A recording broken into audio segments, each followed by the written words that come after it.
آپ صلی اللہ علیہ وسلم نے فرمایا کہ جو بھی آدمی تقوی والا ہو، اللہ کو خوش کرنے والا ہو، اللہ کی اطاعت کرنے والا ہو، وہ آدمی بڑھیا ہے، چاہے وہ کالا ہو یا گورا ہو۔ یہی بتانے کے لیے حضرت بلال حبشی کو آپ نے آگے بڑھا دیا۔ وہ کھڑے ہو کر کے انہوں نے اذان دی، اور آپ صلی اللہ علیہ وسلم نے جب لوگوں کے جملے سنے، آپ تک یہ بات پہنچی، تو پھر آپ نے کیا کیا؟ لوگوں کو اکٹھا کیا اور یہ آیت کریمہ پڑھ کر کے ان کو آپ نے سمجھایا۔ پھر آپ نے فرمایا کہ سنو، ایک بات اور سنو، اللہ نے میرے ذریعے سے جاہلیت کی جو بیماری تھی وہ تمہاری دور کر دی ہے۔ اب کوئی کسی سے بہتر نہیں ہے، بس دو طرح کے لوگ ہیں، الناس رجلان، اب لوگ دو ہی طرح کے ہیں، رجل بر تقی، ایک مرد ہے، ایک آدمی ہے جو نیک ہے اور متقی ہے، اس کی اللہ کے وہاں عزت ہے، ورجل فاجر لئیم، اور ایک آدمی ہے جو گھٹیا ہے، گنہگار ہے، وہ اللہ کی نظروں میں ذلیل ہے۔ اب دو ہی طرح کے لوگ رہ گئے۔ یہ جاہلیت کی بیماری تھی کہ لوگوں کو تقسیم کر دیا تھا، کس میں؟ پیشے کی بنیاد پر، علاقے کی بنیاد پر، رنگ کی بنیاد پر، نسل کی بنیاد پر، تحقیر والے حصے میں تقسیم کر دیا تھا۔ یہ گھٹیا، یہ بڑھیا، یہاں اپنے ہندوستان میں تو خاص طور پر یہ بیماری بالکل جس کو کہتے ہیں جڑ میں ڈال دی گئی ہے۔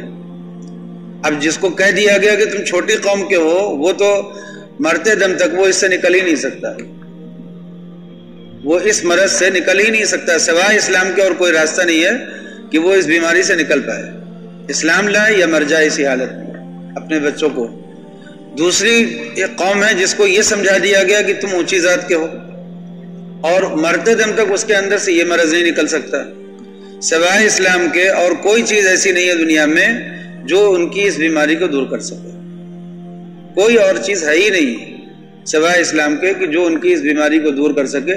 اس لیے کہ دیکھو، جب تک دنیا ہی اصل ہے، دنیا ہی اصل ہے، تو دنیا میں کوئی اونچی ذات جس کو سمجھا دیا گیا ہو کہ تم اونچی ذات کے ہو، وہ اپنے آپ کو اس سے نیچے گرانے کے لیے کیوں تیار ہوگا؟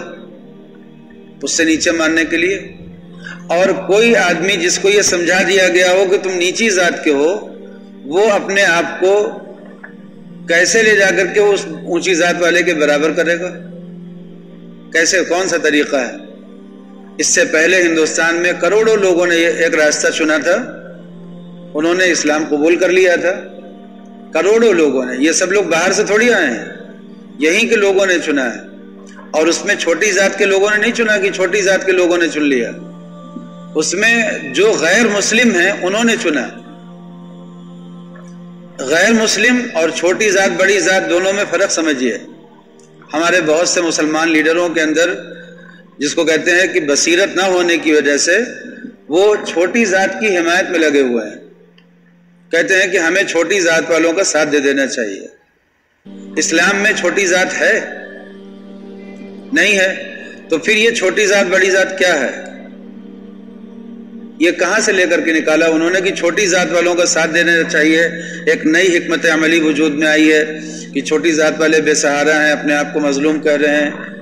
بھائی، جو غیر مسلم ہیں وہ سب ایک ہیں مسلمان کی نظروں میں، یا تو وہ مسلمان ہیں یا غیر مسلم ہیں۔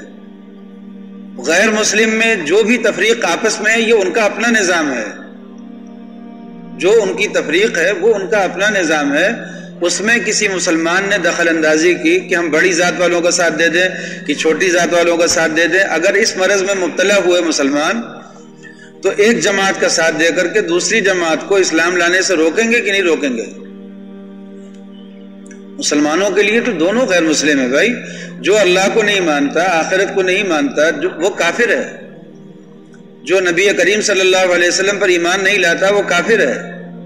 تو جو کافر ہے اس کے بارے میں یہ سوچنا کہ ہم ان کی چھوٹی ذات اور بڑی ذات میں ان کا ساتھ دے دیں تو وہ ہم ان کو ہرا دیں گے، ان کا ساتھ دے دیں تو ان کو ہرا دیں گے، یہ انتہائی بیوقوفی کی بات ہے، ناسمجھی کی بات ہے۔ مسلمانوں کو چھوٹی ذات بڑی ذات کی کوئی تفریق ان کے وہاں ہے ہی نہیں۔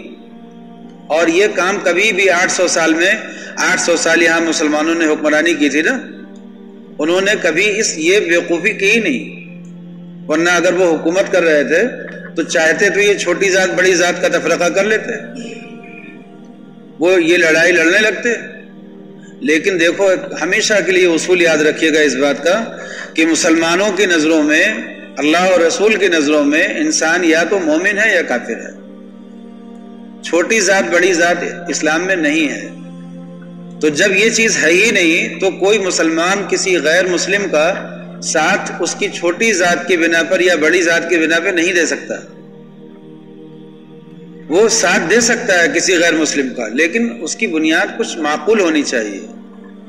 اب ایک چیز آپ کو بتا دیں، ہندوستان میں اس وقت چل رہی مول نواسی، ہم یہاں کے مول نواسی ہیں، بڑا اچھا نعرہ لگتا ہے، اور جو لوگ اپنے آپ کو مول نواسی کہتے ہیں وہ مسلمانوں سے کہتے ہیں کہ ہمارا ساتھ دے دو۔ ان کو یہ لگتا ہے کہ 20 کروڑ لوگ ہمارے ساتھ ہو جائیں گے تو ہماری طاقت بڑھ جائے گی۔ تو یہ مول نواسی کس سے کہہ رہے ہیں؟ مسلمانوں سے کہہ رہے ہیں کہ ہمارے ساتھ دے دو ہم لوگ، اور کس کے مقابلے میں یہ مول نواسی لے کر کے ہیں؟ برہمنوں کے مقابلے میں۔ یہ ان کا کہنا ہے کہ ہم برہمنوں کے مقابلے میں لے کر کے آئے مول نواسی، یہ برہمن باہر سے آئے ہیں، اس لیے جو مول نواسی ہیں یعنی ہندوستان کے رہنے والے ہیں پہلے سے، وہ ایک ہو جائیں اور باہریوں کو باہر کر دیں۔ یہ آپ کو سننے میں یہ نعرہ اچھا لگتا ہوگا مول نواسی کا، لیکن حقیقت میں یہ نعرہ بہت ہی دھوکے پہ مبنی ہے۔ مول نواسی دنیا میں کوئی چیز ہے ہی نہیں، دنیا ہی میں مول نواسی کوئی چیز ہے ہی نہیں۔ امریکہ میں جو لوگ پہلے سے رہتے ہیں، جو لوگ بعد میں جا کر کے بسے ہیں، جو اب بس رہے ہیں، جن لوگوں نے وہاں کی ناگرکتا لے لی ہے، وہاں کا وہ لے لیا ہے انہوں نے سرٹیفکیٹ رہائش کا، تو آپ مجھے بتائیے کہ ان لوگوں کو وہ مقامی لوگ یہ کہہ کر کے نکال دیں کہ تم کو ہم یہاں پہ اس لیے نہیں رہنے دیں گے کہ تم یہاں کے مول نواسی نہیں ہو، یہ صحیح ہے؟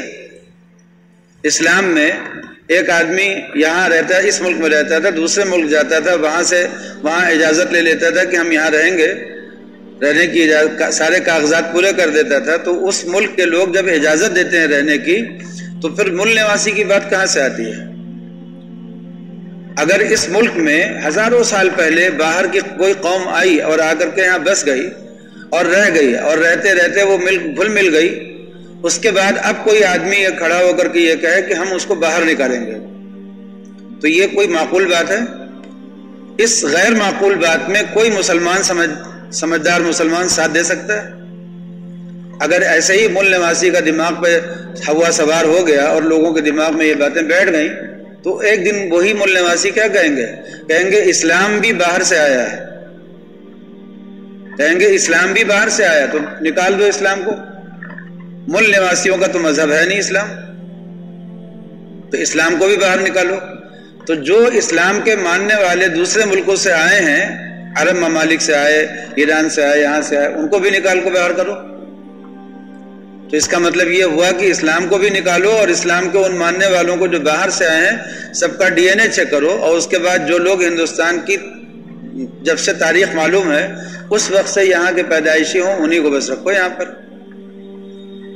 اب آپ سنیے اس کے بعد پھر اور کیا ہوگا، اس کے بعد اور کیا ہوگا؟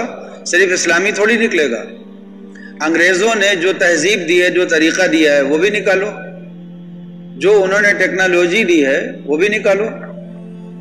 جب آپ مول نواسی کا مطلب یہ نکالتے ہو کہ باہر کے لوگوں کو نکال دو، تو جو غیر ملکی انسان اس ملک میں رہتے ہوں انہیں باہر نکالو نا۔ جس آدمی کو اس ملک میں رہائش مل گئی، منظوری مل گئی، کاغذ مل گیا اس ملک میں رہنے کا، جو بنیادی طور پر یہاں پر رہنے کا حقدار ہو گیا، اس کے خلاف یہ نعرہ لگانا کہ تم ہمیشہ سے یہاں پہ نہیں تھے، 1000 سال پہلے آئے ہو، 10,000 سال پہلے آئے ہو، 5,000 سال پہلے آئے ہو، اس لیے ہم تمہارے خلاف تحریک چلائیں گے، اس تحریک میں کسی مسلمان کا ساتھ دینا کیسا ہے؟ غلط ہے کہ نہیں ہے؟